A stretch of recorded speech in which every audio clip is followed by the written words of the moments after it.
Hi everyone, I'm here with Matthew Gahn, Blackpool Matt's Wine Club. We are here for the September edition and we're actually in a timely fashion this month, which we're very excited about. Oh, we have lost complete track of time. That's The 20th, great. I think. And we're inside. It's boiling hot outside. It actually rained on Saturday and now it's like 40 degrees. It's really, really weird weather. Like 80 degrees. It's not, it's actually 40, which is not the same as 80. But you picked fruit last week, didn't you, Ella? I did. I picked some Grenache down in Paso Robles for a little 1-ton small batch wine. Which I'm really excited to try. Ella's very worried about it, as every winemaker is about their wine. They're like, oh my god, what's it going to turn out like? Which is, why I'm not a winemaker, but having spoken to lots of winemakers, I was like really, really nervous, and then it comes out fine. It just depends. When it's your first time, so you're not quite sure what's going to happen, but I think it's going to be great. My first time not in a garage, so it's almost more stressful not to have it in a garage, because when it's in a garage, you can just kind of poke your head out all the time. And now I have to let other people do it. Yeah, because it's not completely local, is it? Yeah. So you're not completely in control, which would be very nerve-wracking for sure. But Grenache is one of my favourite grape varieties, and if anyone's interested in Grenache, they should listen to my podcast where I had an episode of Grenache. When did you have an episode? Just about 3 months ago, I think. Which was it? What platform was it on? I have so many platforms. It's Matthew's World of Wine and Drink, so you can listen to it on Spotify, Apple Podcasts, and SoundCloud as well.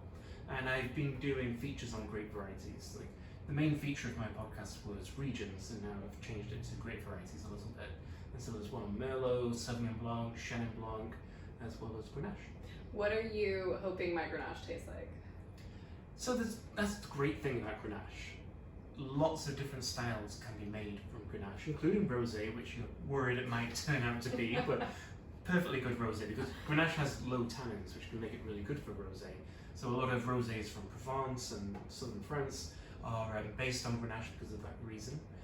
Or you can make really powerful, big red wines like Châteauneuf de Pape, especially when blended with Syrah and Mourvèdre, and aged in oak as well, or you can make something in between. So it really, really depends on the style that you want. I prefer a slightly lighter bodied Grenache, or Garnacha in Spain. So there's a producer called Comando Hey in just west of Madrid who makes a slightly lighter Grenache. And actually a winemaker friend of mine and of my wife Katie's, and she just did a harvest internship on Sunday for the day, because that's what Katie does. He absolutely loves those Garnachas from Spain, and he talks about chasing colour. And for him, when he started making wine, it was all about getting the colour. If he didn't have the colour, then it wasn't a proper red wine. And then he tasted these wines from Spain, he's like, they're not chasing colour. And it makes me so pleased that I don't need to chase colour as well. So you don't have to have a deep coloured, really ruby, inky red wine for it to be really good. Although a lot of consumers do think that. But a pale coloured red wine that you can chill and have in the summer, absolutely fantastic. That is definitely what mine will be like. And I look forward to tasting them. Well, we have 3 wines here today. Blind on my part, because I have no idea what he chose, but I'm sure Matthew will speak eloquently about all 3. Yeah, so a white and 2 reds. Because a couple of days ago it was quite cool and rainy, I was thinking more about red wines than white wines, and then when I was driving to the office today it was really hot. I was like, it's not really red wine territory yet, but we're getting there. It's definitely getting cooler. Hopefully even cooler soon. And so we've chosen one white wine, which is from the Loire Valley. And this is from a region called Coteaux de Loir, in the Loire Valley. The confusing thing here is that it's spelled L-O-I-R, because there are 2 rivers in the Loire Valley. There's the River Loire with an E, and there's the River Loire without an E, which is a tributary of the Loire River. So a little bit confusing. Also confusing because the foil says Loir with an E. Yes, there's lots of Loire spellings going on here. Wine regions don't always help themselves in their marketing and the way that they're promoted. So you really have to know about them to know what's going on here. But if you see Loire, then you get an idea of where this wine could be from.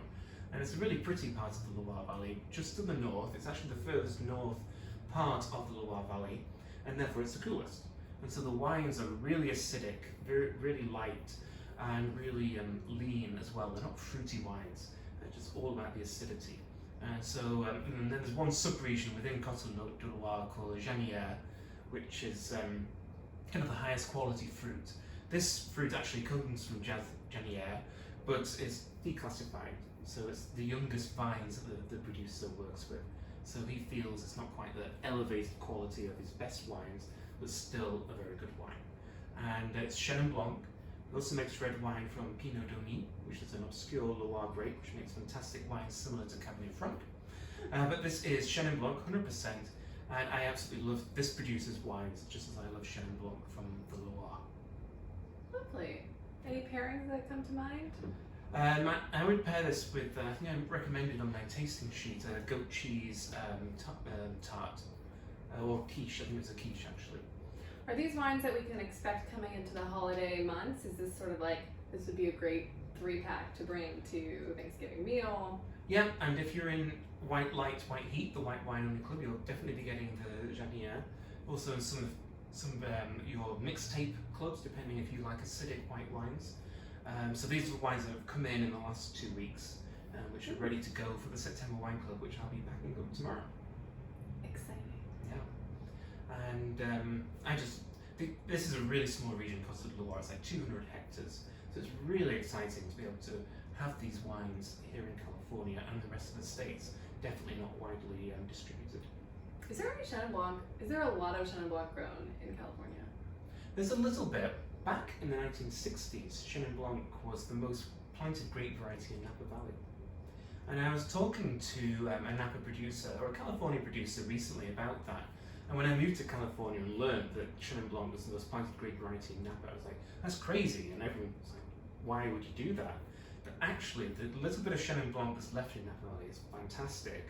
And then there's little pockets in California where you're like, actually, it works here. Because it's really good in South Africa, where there's more Chenin Blanc planted in South Africa than the rest of the world put together. Wow. And so if it works in South Africa, it should be able to work in California, especially when it's old vines. But there's only a very, very small amount. But what there is really good. Cool. Yeah. And so going on to the second wine. So we're in Corsica. Corsica is a beautiful, but very rugged and wild island.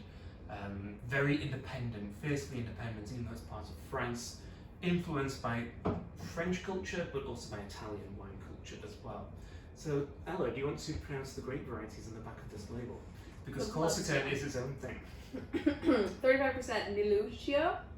Yeah, Niluccio. Niluccio. So that is Sangiovese, Oh, but the Corsican name for it. 30% Grenache. So Grenache. How does this look in a glass? Pretty light. Yes, I'd say it's a medium-bodied wine. Ooh, I don't know about this one. 15% Syrah, 5% Mourvèdre, 15% Schiacciarello. Let's go with that. And that is another Italian grape variety, which is called Mamello in Tuscany. So there's that Tuscan influence, which different names in Corsica because it is its own culture. That's where you really have this French with the Grenache, Syrah, Mourvèdre, but then the Italian influence with the Sangiovese. And so it's like an Italian take on GSM, if you like. That's fun, and it's 2019, so pretty young. Yeah, it's a theme with the wine clubs. The wines are designed to be drunk now. I'm not sending you wines that you have to lay down for 5 years, but that you can drink now, but also have aging capability. I think this will be a great wine for the holiday period because it's not too big, but it's got that tannin and the substance and structure to go with the rich, hearty food that you have at Thanksgiving or Christmas or other holidays. Are you getting that tannin and structure from Sangiovese?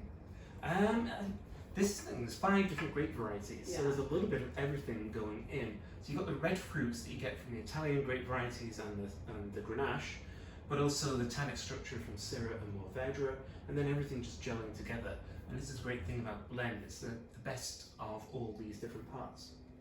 And Corsica, I've only been once and I really, really want to go back.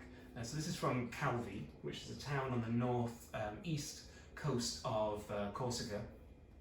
Really beautiful. It's where all the rich people go. It's like Saint-Tropez, but in Corsica. It's not quite as expensive as Saint-Tropez, but still very nice and exclusive. And you see all the yachts lined in the harbour while you have your glass of wine and watch over them and wonder what happens in these yachts, because they're not for the likes of us. But then, once you leave Calvi, it just becomes so wild and remote.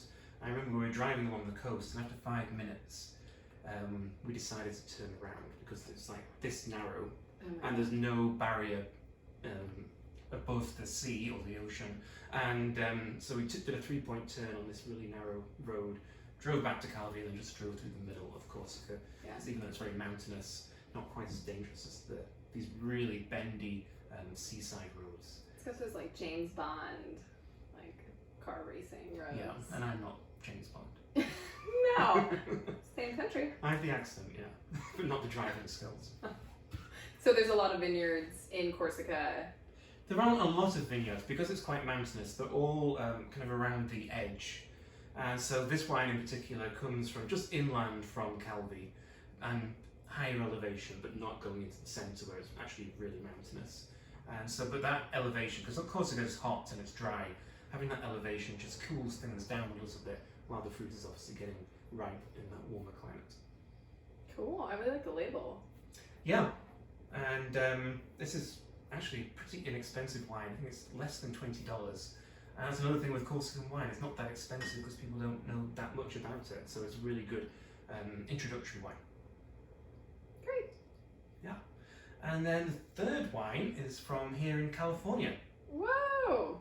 And this is made by a fellow MW student of mine. He's the assistant winemaker at Bedrock, which is literally a 5-minute walk from where we're standing now.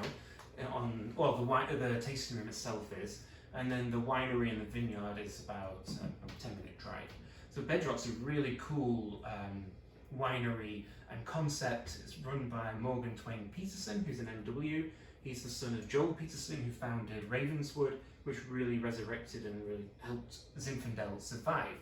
And so he's really interested in old vine, and he's mapped all the old vineyards of California. So this is assistant winemaker who's equally interested in the old vineyards and the old vines of California. And so this one is Mourvèdre, one of my favourite grape varieties, and it's from Contra Costa County. And Contra Costa County is just southwest of Oakland, and now completely built up, very urbanised. But there's a couple of vineyards which survive in Contra Costa County. One of them is Evangelo Vineyard, which makes fantastic Mourvèdre in particular, but other old vines as well. And then this one is just behind it. And so it's called Fred Rides Again, and that's named after Fred Del Barber. Del Barber is another vineyard right next to Evangelo, and this is a plot which he farms himself right next to the Del Barber vineyard with 100-year-old Mourvèdre. Oh my god, really? This is a 100-year-old? Wow. Yeah. So there's so much history in this wine, where you've got this historic vineyard, a grape variety which used to be planted more than it is today, old vines, a vineyard in a historic area that's kind of forgotten about and has been built over. At the same time, the winemaker's really young, and so this is one of my really big kind of preoccupations with California, is how these young producers are working with these old vineyards to create something new which really reflects California's past.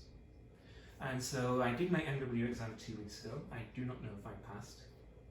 Anyone's guess. I knew I had to ask you something. Yeah. But if I do pass, I have to do a research paper, and that's going to be on Carignan in California, and that same theme of young producers working with old vines, which are historic to California, but which have really been forgotten about. But I could equally do it on Mourvèdre as well. So it's these Rhone Mediterranean grape varieties, which are really perfectly suited to California's Mediterranean climate, but which got left behind with the rise of Cabernet Sauvignon, Pinot Noir and Chardonnay. But now these young producers are like, no, this is the future. It's the past of California, but it's also the future. And it's from Desired Lines Wine Co. Yeah, so it's Cody and his wife Emily Rasmussen. They just expecting a second child, or just had a second child, so they're quite occupied, but they're still making wine and still working hard. And they also make Riesling from Mendocino. That's actually Cody's passion. He absolutely loves Riesling, but also working with these Rhone varieties as well. Because Riesling is another variety which was historically widely planted in California and then got left behind with the plantings of more fashionable and easily marketable grape varieties. So another example of looking back to the past and saying, this actually works now. In 2019, I mean, I know you just mentioned the second one that you're choosing wines that are meant to be drunk now, but does that seem a little young for Mourvèdre, or? No, so Mourvèdre is made in a broad range of styles. You can also listen to another episode of my podcast where I interview Hardy Wallace of once of Dirty and Rowdy. I know. Dirty and Rowdy no longer exists, which was a big shock to everyone. But he's starting a new project, but his passion is Mourvèdre. And he was talking about how in France, Mourvèdre is big, meaty, age-worthy, tannic wines.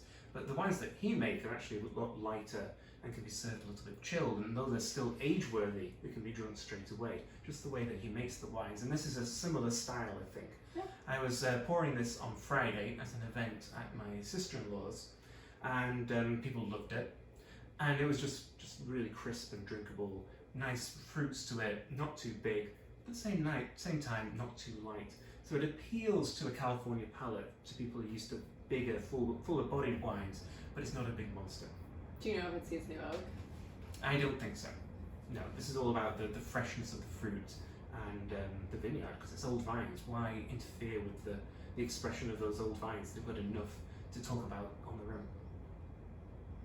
So I think a nice little selection there. There's lots of other wines going to be in the wine club this month, but crisp, cool climate white, warmer climate red that's still not too big, and then California red expressing the history. Wines from all over the world. Always. Well, cheers. Yeah, I hope you enjoy the wines.